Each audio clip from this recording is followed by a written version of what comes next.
make an appointment until February 8th, sorry. So that means I have about 4 days to go see the consulate. But I could go see the visa people on the 7th so they can determine how much money I'll have to pay. Right now I've been reading that it's 500 RMB per day that you stay overlaid. I'm supposed to be in Thailand, man. I'm gonna try to make the best of it while I'm here, at least see some stuff. Try not to spend too much money, and hopefully I don't end up in jail. Hopefully.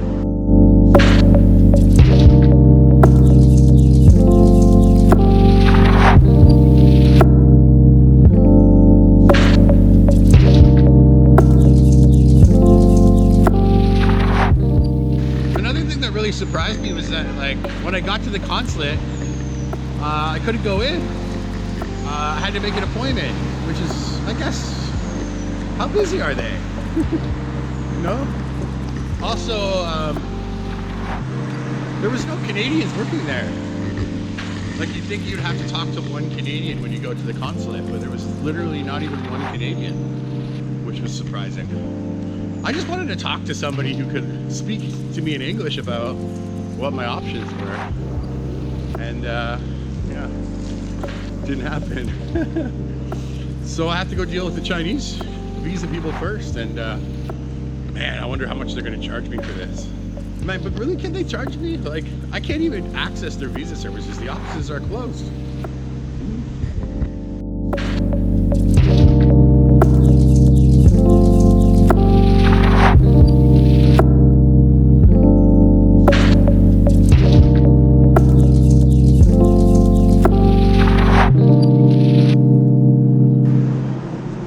There's only one thing to do in a situation like this. Drink a lot of coffee and have a lot of anxiety. So I'm gonna go get Starbucks because it's the only thing that feels like home at all. And yeah, Starbucks is better than Timmy's. Just throwing that out there. So hopefully they'll let me in.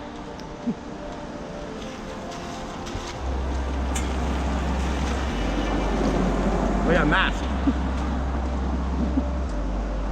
Mask rules here are pretty liberal.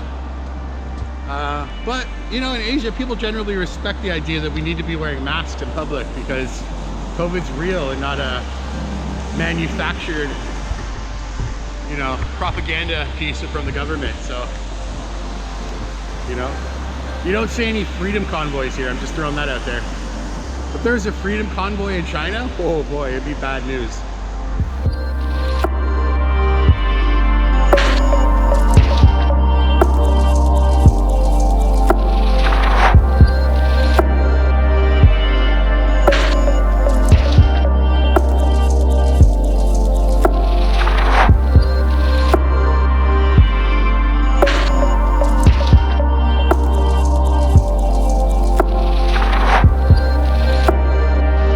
Asking, Will, why are you wearing the same sweatshirt? You've been wearing it like 2 days in a row now. Well, that's because I brought one sweatshirt because I was going to Thailand. But now I can't go there, so not yet, at least. But I got my coffee.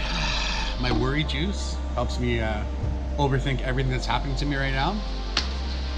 I'm just wondering why they have barely any English speaking at the Canadian Consulate. And what does a Canadian do if they really are in an emergency situation? They told me to call the number in Ottawa, which I did. It's a 24-hour hotline to call if you have problems. But then they told me to call the consulate in Canada, or sorry, call the consulate here in Guangzhou.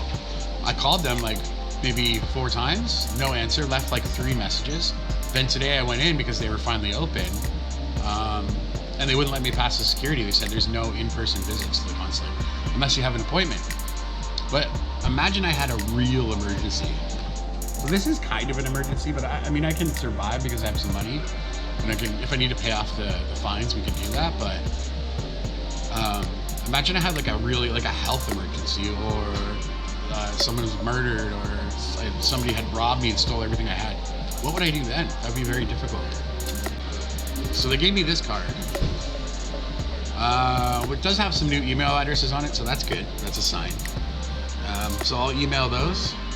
my about 6th email that I've emailed off to Canadian representatives here in Guangzhou. There isn't an embassy here per se, it's just a consulate in Guangzhou. So that just means it's a smaller office. If I was in Beijing and I had the same problems, I think it'd be a lot easier because the embassy's kind of set up to deal with those problems. So if anybody has suggestions who's watching this video, please drop them in the bottom here because I'm kind of at a loss now. I figure I'll have to go talk to the visa people on the 7th and pay whatever I owe them, even though I couldn't register because they were closed. But, you know, life's a mess sometimes. I haven't really had many difficulties traveling in the past. Just once when I was in Cuba, I had some problems. But yeah, China's been pretty smooth up until this point. I haven't had any problems with immigration, with getting new visas in my passport. What I didn't realize was that I couldn't just pay a fine to get out of it for the 24-hour overstay. And I think if I had realized that sooner, I would have probably changed my flights before I left. Because I knew those flights weren't gonna work, but I was kind of hoping they might. All right, well, back to the hotel. I'm gonna email everybody in the world, edit this video, and yeah, I don't know what I'm gonna do. Sit in my hotel for the next 4 days. All right, guys.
You know where it's probably not raining right now? Thailand.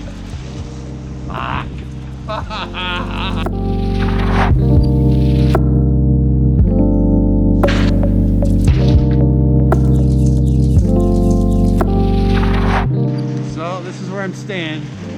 It's actually pretty nice. Can't complain. Alright, well, I booked my room to the 10th. Hopefully this all works out. Ideally, I still want to get to Thailand, but right now, I got no idea if it's going to happen.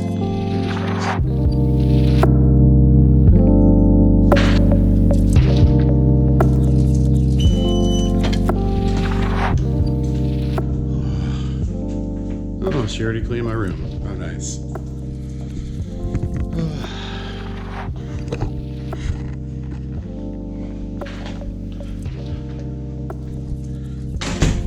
One cool thing about Chinese hotel rooms is you get a key card, and it's the only way you can access your power. Oh, everything turns on. There we go. Aw, usually when I come in, the music starts. Oh, there it is. There it is. This is my castle. It's not quite the beach, is it? Sometimes in life, you gotta roll with those punches, man. At least I got my room booked, so I have somewhere to stay. I still got a stack of cash. And I've got really good family and friends that are willing to like support me on this and try to get me to Thailand or back to Canada. It depends what the visa guys say. Anyways, that's it for today, guys. That's all I got. It was just a short update video, but I wanted to tell you guys, if you guys travel, don't do it with these short-term carriers. I said it yesterday, but like they literally ruined my whole trip. But it's kind of my fault too. I should have had a little bit of a security with the visa. Maybe I should have traveled a little bit earlier just in case, so that my visa wouldn't be an issue when I traveled. But live and learn, right? Life lessons, man. Anyway, Chef Tronic out, guys.